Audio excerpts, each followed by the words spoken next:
alikuwa mlevi. Sometimes hakuwa anakuja home, analala nje, akikuja ni vita. Hadi nikaregret mbona nilioleka. Sana mimi ikabidi niende nichukue kiberiti nifiche juu. Unajua alikuwa anadai anatuua sisi wote kwa nyumba. Na alikuwa na hiyo kisu. Juu alikuwa anasema kama agenishika na hatuko tumekosana ageniwa. Nilikuwa naendea nini huko Gikomba. Ilibidi nimdanganye nimeenda Gikomba. Nikatoka asubuhi mapema. Nikazima simu na nikatupa line. Hiyo pastor akaniorganize. Siku moja akaniita ati aniombee nikiwa peke yangu. Nikashindwa. How comes? Hiyo pastor kumbe alikuwa anataka kulala na mimi. Mimi si mara moja nimelala nje. Na watoto wangu tunalala na huko nje. Okay, kwa majina naitwa Goretti Wambui kutoka Murang'a County. Niko na 24 years na niko na watoto wawili na kuna mwingine natarajia. Tuko hapa siku ya leo kuzungumzia nini? Mko hapa juu tuongelee juu ya nini? Ya marriage yangu. Yenye nimepitia ya 7 years. Uliolewa lini? Mlipatanaje? Niliolewa 2017 mwezi wa 9 hapo hivyo. Nilikuwa bado shule juu nilikuwa mdogo. Huyo mwenye alikuwa amenioa alikuwa anaendesha boda. So tulipatananga na yeye huko kwa barabara. Alafu sasa ikafikaje kwamba mtaoana kama bibi na bwana? Hatukuoana hiyo time juu after tulipatana tukaanza kudate nikiwa bado shule. Mimi nilitorokanga kwetu. Nikaenda kazi ya nyumba. So huyo jamaa nikamwacha huko kwetu. Mimi nikaenda kazi ya nyumba Nairobi. Nikatoa kama 6 months hapo hivyo. Huko kwenye nilikuwa hiyo job, nilikuwa nateswa sana.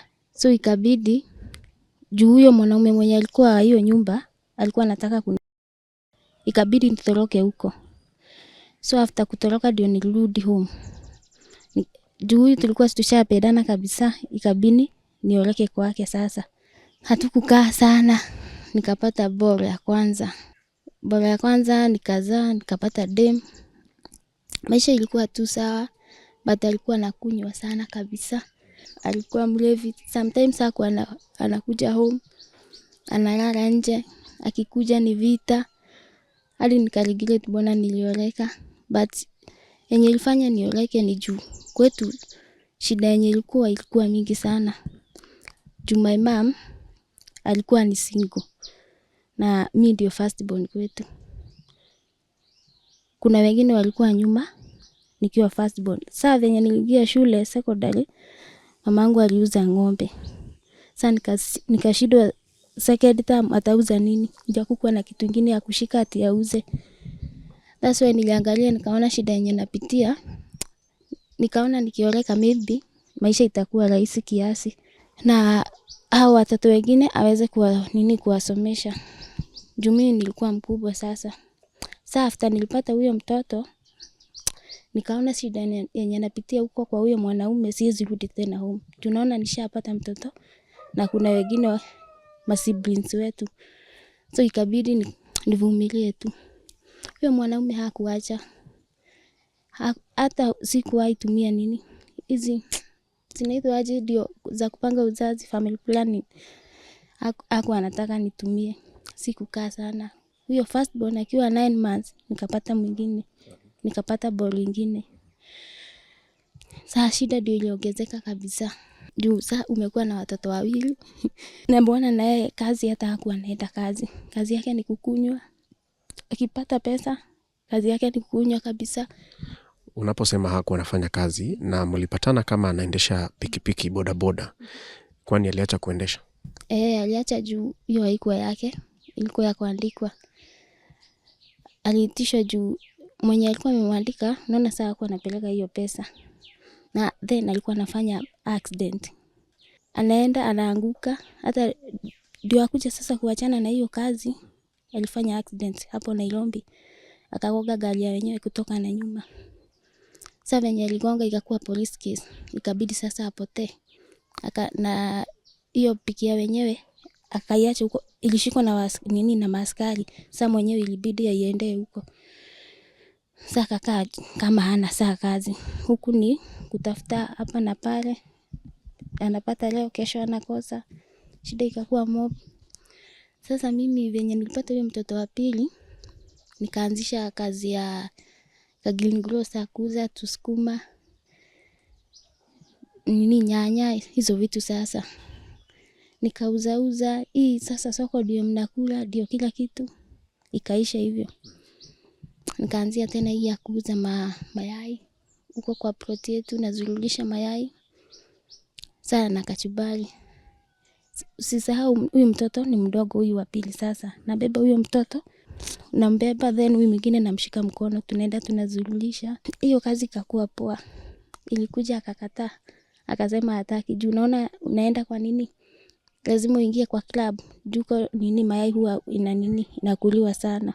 Unasema ulikuwa unauza mayai ambayo yamechemshwa ya kupika? Chemsha. Nazurulisha sasa mayai boil. Saa ikakuja akakataa. Na before akatae alikuwa ameanzisha tu madharau. Anakuja anaitisha food na hakuna pesa amekupea. Hiyo day alikuja akaanza kusema wewe ni mbwa. Sasa na Kikuyu, wewe igui. Nikashindwa na hatuko tumekosana sasa, juu mimi nafanya kazi na nunua food. Sasa nikaona hapa ataanzisha vita sasa. Nikakuwa sasa nimejipanga. Tulikuwa tunapika na gas. Akatoka akaasha hiyo gas. Akaitoa ikajaa kwa nyumba. Nikachukua kiberiti nikaficha. Sasa akaanza vita juu nimeficha hiyo kiberiti. Akaanza kunitusi. Sasa amefunga, si unaona sasa kumefungwa ni usiku. Tuko kwa nyumba na then kulikuwa na sister yangu mwenye haka katoto ni kadogo bado. Sasa nilikuwa nimeita sister yangu juu alikuwa amefunga shule. At least anisaidie kukaa na huyu mdogo. Sasa mimi nikachanuka, nikajua before akishe, nikaacha mtoto mmoja alikuwa kwa kitanda amelala. Sasa kadogo tulikuwa nako kwa kiti. Nika time aingie na huko ndani, nikaambia sister yangu tutoke. Tukaacha kama tumemfungia na nje. Tukamwachanisha huko. Na tukapotea, hata hatukuambia mamake ama babake. Tukatoroka sisi. Sasa yeye juu nilikuwa nimemfungia na nje, ilibidi akate mabati. Akatokea hapo. Nyumba ilikuwa kama hii? Ya mabati sasa. Alikuwa anaficha tuvisu. Tunaficha huko kwa nyumba. Mara unaweza ona moja iko juu, nyingine chini ya kitanda. Zingine unafinyanga inachomoka. Hiyo sasa ndio alitumia kukata mabati. Si saa hiyo tumetoroka, lakini saa 7 ya usiku.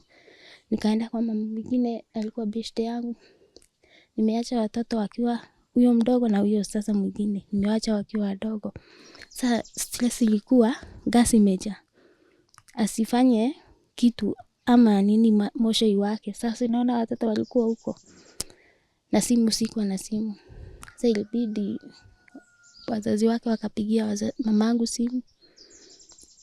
Mamangu akaniuliza kwani niko wapi. Sasa nikamuelezea, ndio akaniambia nirudi. Juu ya watoto, juu wako kadogo kalikuwa kamelia sana kabisa.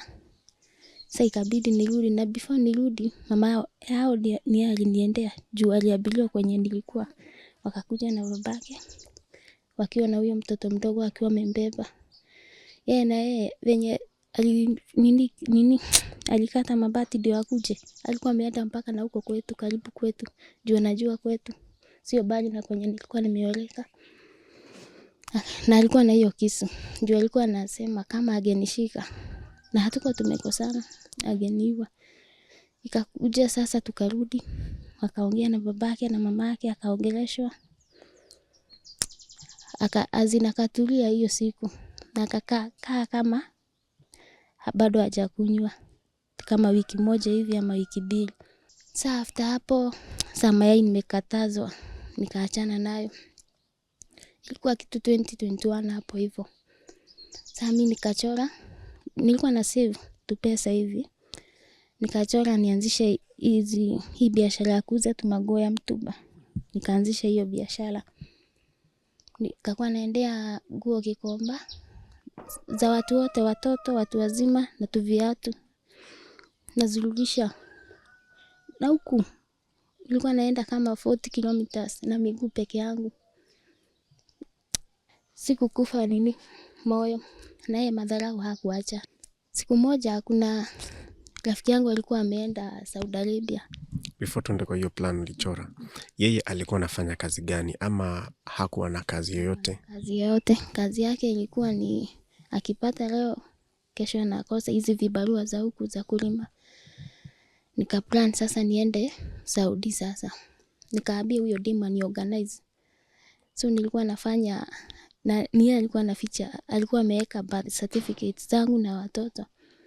Hiyo siku nikaplan ndio hezi nipea hivyo, juu atauliza ni za nini.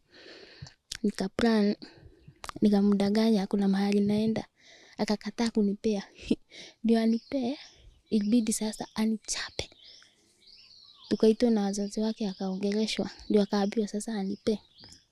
After kunichapa hiyo yote, akanipea. Nikaorganize juu huko lazima upeane birth certificate. Nikapeana, hakujua. Na photocopy za hizo nazo nilikuwa nimepeana before. Zikaendanga. Sasa hiyo siku zikatolewa. After kutolewa, sikukaa sana. Nilimaliza kama 1 month. Nikaitwa sasa. Ilibidi nitoroke. Juu nilikuwa naendea huko Gikomba. Ilibidi nimdanganye nimeenda Gikomba. Nikatoka asubuhi mapema. Nikazima simu na nikatupa line. Sasa nikaenda huko Nairobi. Tukaambiwa twende Nakuru shule kama 3 weeks hivi. Nikaenda training 3 weeks. After 3 weeks, hata tulikaa 4 weeks ndio zitoke passport, hizo vitu zote zitoke. Sikurudi tena na huku. Sasa katoto aka kengine kapili kalikuwa 2 years. Watoto saa hizo ulikuwa umewacha na nani na wapi? Nilikuwa nimeacha kwao na wazazi wake na yeye wale na walikuwa wadogo. Na venye nilikuwa huko walinitrack kwa simu, wakajua kwenye niko. Nikatumiwa hadi maaskari juu ilikuwa inasemekana nimeacha watoto na ni wadogo. Sasa kwenye nimetoka, mabrother wa babangu wote kama 3 hivi ni askari, ni wao walinitrack na wakatuma one of a family akuje angalie kama ni ukweli kama niko huko. Sasa venye walikuja wakapata niko huko, hakukuwa na shida.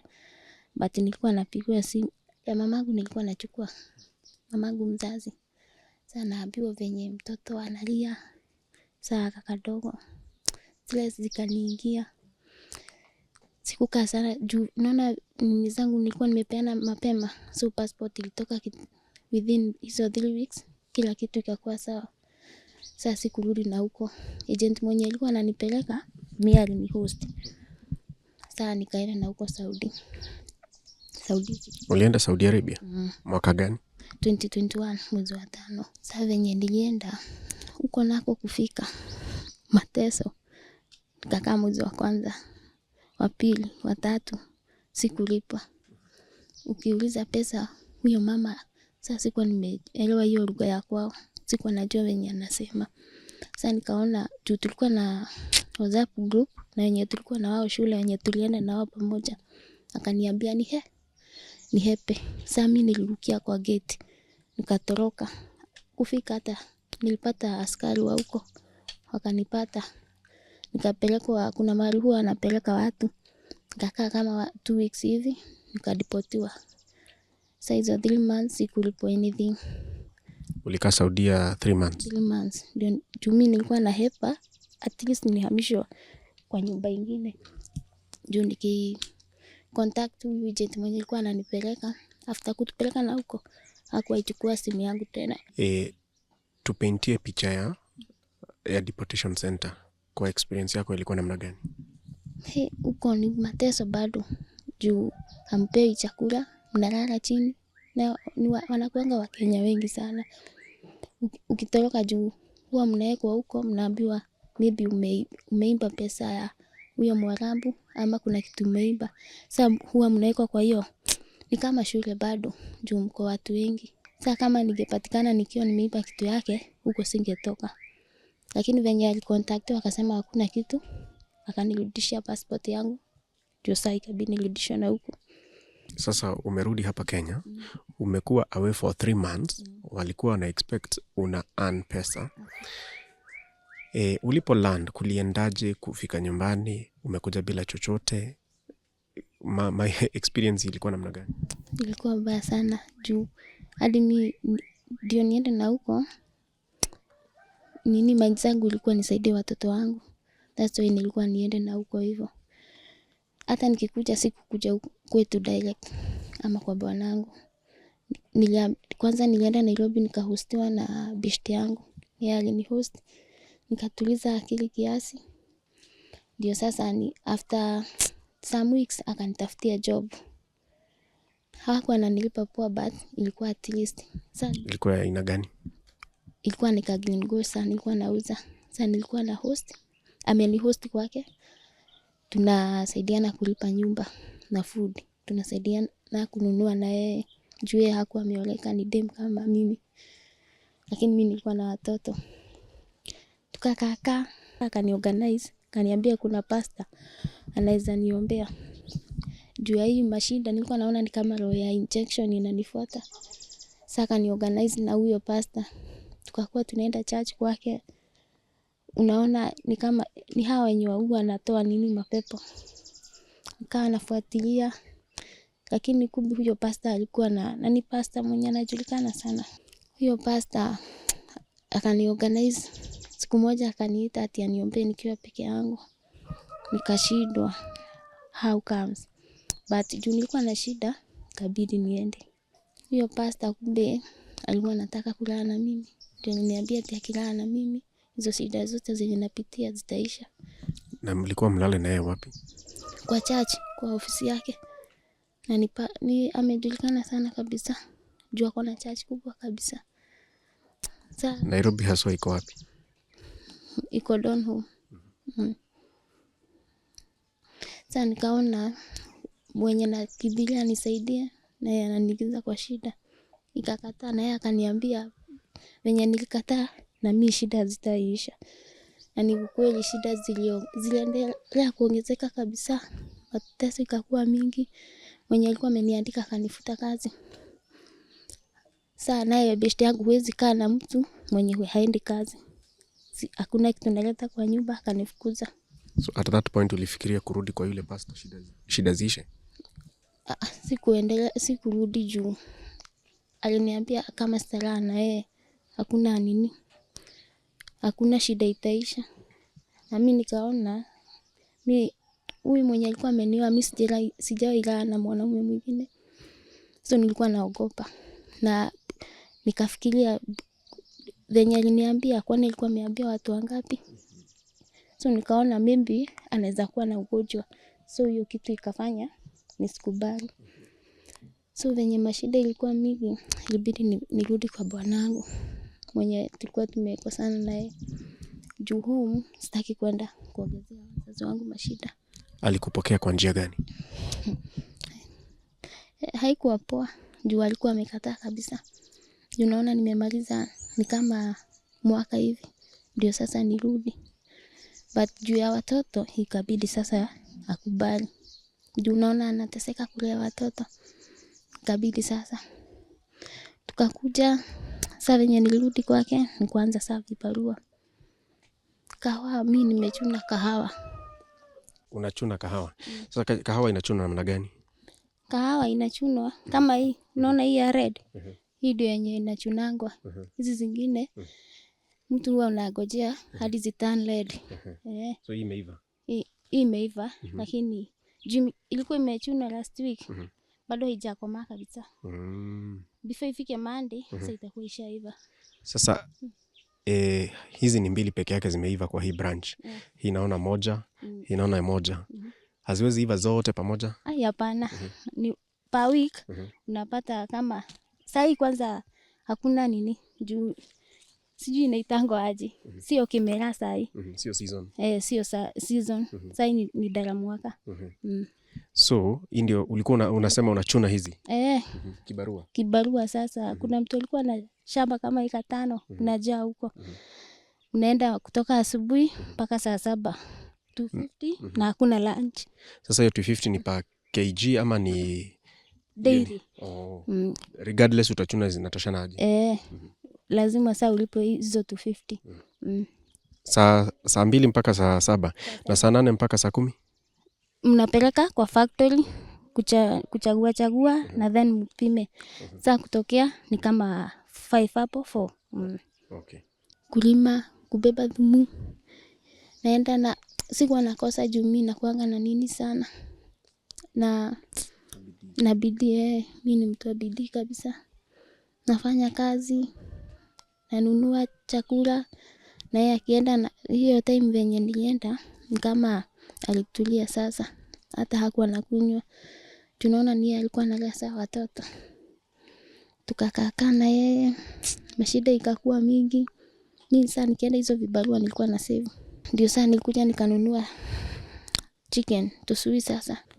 Wagrow ni wauze wakiwa wakubwa nipate at least faida. Nilinunua wengi juu walikuwa karibu 100.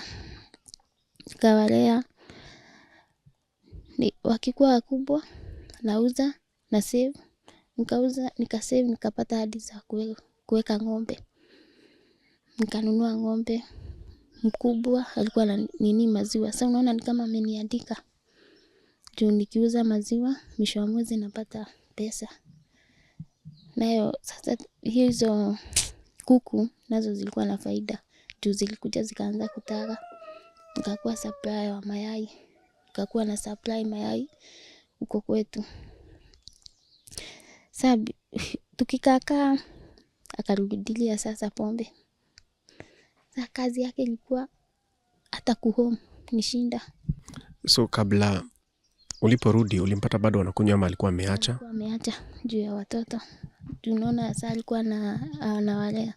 Hawezi make buy food na then akunywe. Hiyo time hakuwa anakunywa. Sasa venye aliona ni kama tumeanza kujiinua. Sasa akarudilia pombe. Kurudilia pombe sasa maisha ikarudi kama kitambo. Ni kuteseka. Alikuwa na time kama si yuko. Anachukua kuku anamuuza. Anaenda anakunywa. Kuku zile ambazo ndizo zinawalisha? So unaona ni mingi wewe hutajua. Tu nilikuwa nimejenga nyumba yao. Sasa walikuwa wamejaa huku huwezi jua tu ni wengi. Na akikunywa atakuja kukuvuruga? Atakuja. Mimi si mara moja nimelala nje. Na watoto wangu tunalala na huko nje.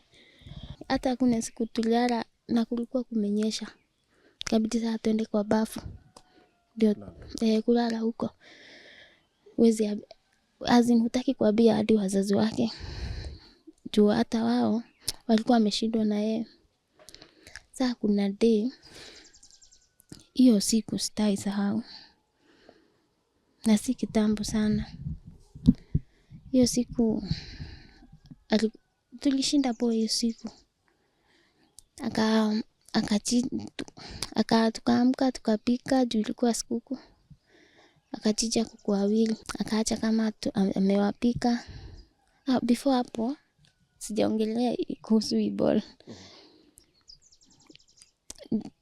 Venye nilipata huyo wa pili nilikuwa natumia hii ya mkono, hii implant.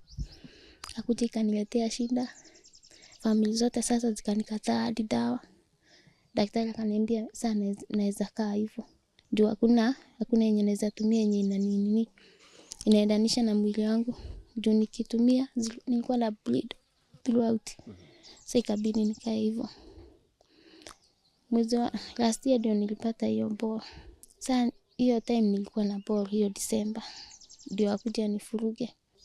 Tulikuwa hiyo siku tulishinda poa na yeye. Hiyo mipa ilikuwa imenipeleka vibaya hizo 3 months. Nilikuwa nagojeka. Hakuna kazi nilikuwa nafanya. Sasa venye alitokea alikuja kitu kama saa 3 hivi. Akiwa amelewa. Na alikuwa amelewa kabisa. Juu hata hakuwa anaweza kusimama. Walikuja na beshte yake.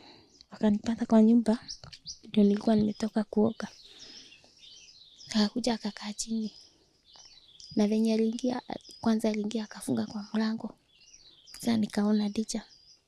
Venye saa alifunga mlango, akaniuliza iko wapi slippers zangu.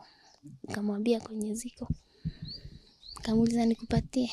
Akaniambia sitaki kupatiwa na yeye. Bado nimekaa hapo chini sana jiuliza kitahappen aje sasa. Akauliza tena nika-assume. Nikiwa nimekaa hapo akanigonga kwa tumbo. Na saa hizo uko mjamzito? Niko na mimba na ilikuwa saa inaelekea 4 months. Nika-assume bado hajanipiga, nikaendelea kucheji na remote kuwatch. Sasa akanigonga kubwa kabisa. Nilisikia uchungu. Venye alinipiga sasa mimi ikabidi nipige nduru. Sasa ndio nikaita wazazi wake. Na usisahau bado amefunga hiyo mlango. Amenishika sasa, akanishika, akaninyonga. Mpaka nguvu ikaisha sasa, singeweza kujiulizia. Wazazi wake sasa venye walikuja ndio wakagonga hiyo mlango. Ikafunguka. Sasa venye waliingia sasa wakakuta venye ameninyonga. Kuna koti nilikuwa nimevaa ya jeans. Alikuwa ameshika kabisa hiyo koti. Sasa ikabidi mimi nitoe hiyo koti. Akaachwa nayo, nikapitia chini ya wazazi wake. Sasa nikapotea kwa wazazi wake. Sasa hiyo watoto walikuwa kwa wazazi wake. Juu wameona sasa ameanza kutoa furugu. Wamekaa huko sasa watoto venye waliona mama yao analia na wakaanza kulia. Tukakaa huko kwa mamake. Na sasa hiyo tulikuwa na mamake na babake. Sasa tunangojea at least atulie. Ndio kama atatulia nitarudi huko kwangu. Tukiwa hapo anakuja anatuambia turudi. Babake ananiambia kwanza usirudi, kwanza atulie. Anarudi kwangu, anakaa. Sasa alikuwa anazurura tu hivyo. Sijui ni nini waliambiana na mamake. Akakoshea mamake hesi. Kulikuwa na jug, ilikuwa na hapo hivyo ya maji. Sijui nini walijibizana hapo juu mimi. Sasa hiyo time nilikuwa nalia juu ya venye nilikuwa nimenyongwa huko na venye alinipiga huko hivi. Hiyo jug akaigonga, ilikuwa na maji. Ikarukia mamake. Si mamake akakasirika. Akasimama. Sasa ilifanya ati achape mamake kofi. Babake akakasirika sasa. Akasimama. Juu hawezi taka mamake apigwe. Sasa ikakuwa ni vita. Wakapigana. Wakatoka huko nje. Ni kama hapa sasa. Akatoka nje wakingaragarania. Wakipigana. Sasa ikakuwa too much. Mamake. Sasa mimi huko kwenye nilikuwa sasa kwa bedroom ya mamake. Sasa stress imekuwa, napigia beshte yake mwenye alikuwa ameenda kulewa na yeye, achukue simu. Juu alijua yenye amefanya. Venye niliona imekuwa too much, nikapigia polisi. Hata sikuwa na namba ya polisi. Nikapigia mabeshte yangu, nikawauliza ni saa 7 hiyo usiku, hiyo time. Juu hiyo process yenye ilikuwa anatoa hizo vituko, unaona matime inaenda. Kupigia askari wa Kato na huko kwetu sasa, akaniambia si hatuko saidia huko. Nitafute watu wa Gashosho. Askari sasa. Nikatafuta namba za askari wa Gashosho. Tukakosa. Sasa mamake akaitishwa kamba na babake afungiwe kwa nyumba ndio askari wakikuja wamkamate wampeleke. Sasa venye alifungwa akawekwa kwa nyumba. Hizo visu zake anakuanga nazo tena akakata mabati. Sasa hiyo time tumefungiwa kwa wazazi wake kwa nyumba. Akatoka sana hiyo kakisu. Kuna mahindi inakuanga hapo, madizi hapo nje kwa kwetu. Tumepanda. Yote ikakatakatwa. Ikawekwa chini yote. Sasa hiyo si tuko kwa nyumba anaulizia tuko wapi. Si ni sisi alikuwa anataka. Yeye alikuwa anadai atatua sisi wote. Mimi na watoto wangu. before hiyo siku ifike, nilikuwa nimejaribu mimi juu hiyo mashida yenye napitia. Hiyo ball nilikuwa nimejaribu kabisa kuitoa mara 5 na haikutoka. Sasa nikaambia Mungu kama ni maybe ni blessing yake, that's why hataki itoke. Nikasema sitaitoa. Sasa after kukatakata manini hizo yenye tulikuwa tumepanda hapo nje, nikapigia mabeshte wake sasa mwingine. Walikuwa wanasikizana hivi. Sasa huyo ni alikuja. Sasa kukuja, alikuja wakiwa 4 na buda. Kukuja kumtuliza, hakuwa anasikia. Aliendea panga. Sasa venye hao waliona ametoa panga, wao wakatoroka. Sasa mtumiacho kwa shinda. Bado ako na panga. Hiyo panga hakuwa na nini. In the process ya kunyang'anywa hiyo panga, mamake alikatwa kwa mkono. Akakata mamake mkono? Wakijaribu kumnyang'anya hiyo panga. Juu alikuwa anasema kama hataua mtu hatatulia. Sasa polisi wamekataa kutusaidia. Nikapiga simu home kwetu kwenye nimetoka sasa. Brother babangu ni wao waliniendea. Usiku kitu saa 8 ndio waliniendea. Sasa hiyo nilikuwa nimechapwa, kunyongwa, niko na maumivu. Watoto na wao wakakataa kubaki huko kwao. So ikabidi tuende na wao. Hata hatukubeba nguo hata moja. Tukaenda tukamwachanisha. Lakini venye aliona hao wazazi wangu wana huko wamekuja, ilibidi akatulia. Sasa sisi tukapanda huko kwenye nimetoka. Na before tuende, nimekumbuka kuna simu nilikuwa nayo ya tati. Hiyo simu alichukua, ikapasuanishwa chini. Na mimi ikajua amepasua yangu, ikabidi nichukue yake. Hiyo yake ilikuwa na pesa. Ndio nilienda. Sasa hakuwa tunaona amelewa, hajui simu iko wapi. So nikaacha yangu juu haigetumika, nikabeba yake. Sasa kufika kwetu tukalala. The following day asubuhi, sasa simu yake ikaanza kupigwa. Akiuliza iko wapi. Sasa kumbe mwenye alinipigia ni beshte yake, anajua. Akajua ni mimi niko nayo. Sasa ikabidi yeye na mwenye alikuwa anakunywa jana. Na huyo mwenye alikuwa anakunywa jana ni wa huko kwetu. Ni jirani ya kwetu home kwenye nimetoka. Sasa venye aliniona asubuhi niko huko, akacheka sana. Akaniuliza kwani kuliendaje? Na nilikuwa nampigia simu akuje hiyo siku usiku. Sasa time yenye alikuwa anatoa vituko akakataa juu alijua yenye alifanya. Kumbe alikuwa amemwambia wakunywe, waende wapige mabibi zao, wapige wakae kama hawana. Kumbe ni kitu alikuwa ashaplan. Sasa yeye akakuja kutoa, lakini huyo hakufanya kitu kwake. Bibi yake bado alikuwa huko. Rafiki yake hakugusa bibi yake, hakumpiga. Lakini yeye na walikuwa 3. Kuna mwingine na hapa chini ni beshte yake, na yeye akakuja akafuruga bibi yake. Wao wakiwa 2 wakafuruga, lakini huyo mwenye alikuwa anawaambia yeye hakufuruga wake. Sasa mimi nikaenda nikakaa home. After 1 day nikapigiwa simu, kuku zimeanza kuuzwa. Usisahau nilikuwa nimeacha vitu zangu. Alikuwa na siku ya kwanza akauza 20 kuku 20. Akaenda akazikunywa zote. Sasa alikuwa anauza. Sasa kuku 20 ni pesa kama ngapi? Zilikuwa kubwa juu. Kama ni jogoo ningeuza 15. 1,500 na ingine 700, 800. Na zilikuwa zimechanganyika. Akaziuza hivyo. Sasa unajua siwezi jirudisha juu hiyo ukiwa umeendewa na wazazi wako, haiwezekani ujirudishe. Sasa mama yake ndiye alikuwa ananipigia simu, ananiambia kuku zako.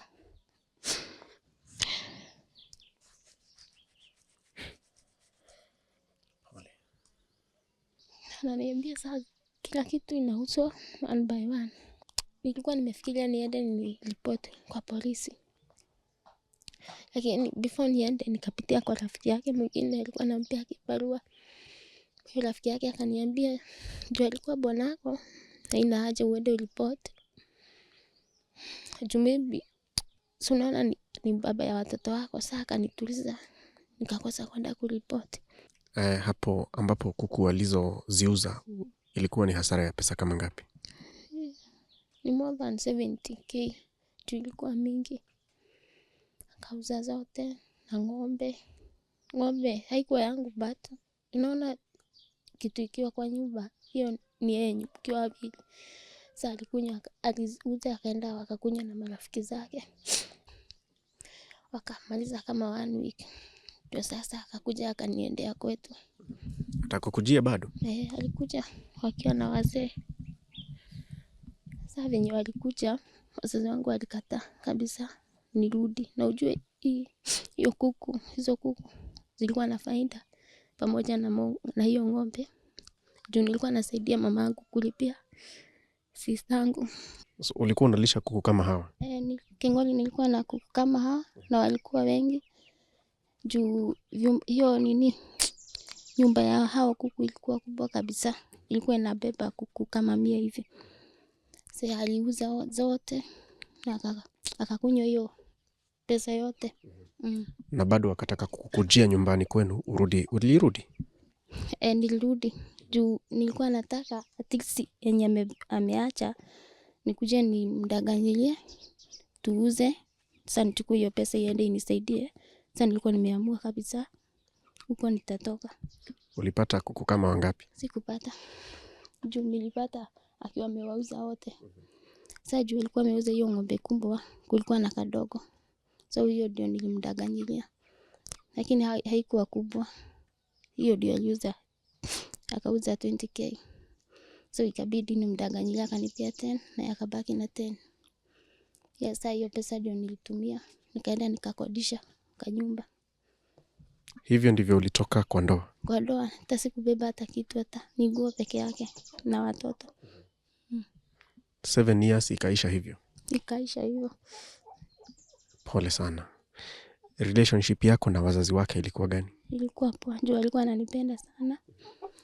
Juu mimi ni mtu hadi wake. Nilikuwa hadi na shamba ya nduma, nilikuwa na lima nduma. Na nduma inakuanga na pesa. Nilikuwa nauza hadi 30k. Nikaacha. Sawa hao walisikia vibaya sana. Kwani wanaume hutaka nini kama wewe ulikuwa unafanya hiyo kazi yote na unapata pesa na unasimamisha nyumba yako ama ndoa yako na bado wanakuvuruga? Kwani wanaume hutaka nini? Ndio nilikuwa nashinda. Na nilikuwa napenda sana. Kwa hivi sasa akija aseme anataka mrudiane, utarudi? Mimi siwezi rudi. Niliamua. Juu naona nilikuwa nimeenda nikakodisha. Sasa shida ni venye nilikodisha nilikuwa na mimba. Ni kama venye alinipiga. Mgongo huu inauma. Kuinama ni shida. Kufanya kazi ni shida. Sasa nilikuwa nikipata kibarua yenye si mzito, hiyo ndio nafanya. Sasa imefika mahali hadi nyumba nimefungiwa Kengoli miezi 3. Juu saizi mimba iko 7 naelekea 8. Juu nimebakisha 1 wiki ifikishe 8. Sasa naona kazi inaenda ikiwa inanilemea. Kwa hivi sasa unaishi wapi? Watoto ndio nilikuwa nimepeleka kwetu. Mimi nilikuwa nakaa kwa kazini yangu. Lakini nyumba venye walinifungia niliacha hadi huko. Kila kitu sijabeba. So nimemdanganya juu kwetu kuna mazishi. Nikamdanganya kwanza niende mazishi. Lakini yeye ana shida tu akinitisha pesa ya rent. It will be well, do not worry, it will be well. Ng'ombe wako walikuwa wanatoshana hivi? Walikuwa kubwa. Juu hao ni wadogo. 11 nilikuwa nakamua. Na huyo mwingine alikuwa dama yake. Sasa wote wakauzwa. Sasa venye nilikuja nikaona venye tuliuza huyo mdogo tukagawana mtu 10. Juu naona haikuwa kubwa. Nikaenda nikarent. Sasa ndio hiyo nimefungiwa. Juu imekuwa ngumu. Ni mimi peke yangu, niko na watoto. Na unaona walikuwa wanaenda shule, juu ilibidi niwahamishe waende kwa hiyo senta yenye nilikuwa nimerent. Sasa maisha imekuwa ngumu juu hadi kukula ni shida. Juu naona ni mkono moja. Na bado mtu akiwa na ball, siku na food yenye unastahili ukule. Hata venye nilianza clinic, niliambiwa sina damu. Juu vitu kama fruit imekuwa shida kupata. Juu pesa imekuwa ngumu. Alafu nilikuwa nimetumwa juzi scan. Juu saa hii lazima uende scan. Kwenda scan ni tu inakuja 2K huko. Hiyo ni mtu alinisaidia juu sikuwa na pesa.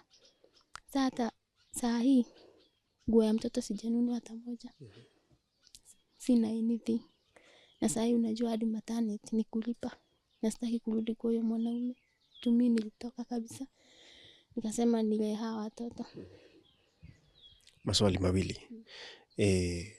Ndoa unaichukulia namna gani hadi hivi sasa ulipo? Yani ungetaka kurudi kwa ndoa hata kama sina yeye na mtu mwingine? Alafu uniambie kwa akili yako ulikuwa na picha ya ndoa itakuwa imekaa namna gani? Kwa saa hii sitaki. Kwanza nilee hawa watoto. Juu naona huyu mwenye bado hajazaliwa sitaki ajue eti kuna baba mwingine. Kwanza niwalee wakikuwa kubwa. Maybe after nitakuja kuoleka nikipata mtu mzuri. Mwenye atakuwa na mateso. Na picha yako wakati ulipokuwa unaolewa, ulikuwa unafikiria ndoa? Siku hizi wanasema kwa kina ndoa. Picha yako ilikuwa namna gani? Nilikuwa naona ikiwa poa. Juu wazazi wangu walikuwa sawa. So nilikuwa naona kama naweza pata mtu kama mamangu na babangu at least. Lakini nikakuwa vice versa. Na ukiwa pale, wakati ulipokuwa unafanya zile projects za kuuza ng'ombe, kuuza mayai, plans zako zilikuwa gani za maisha, za future? Nilikuwa na plans mob sana.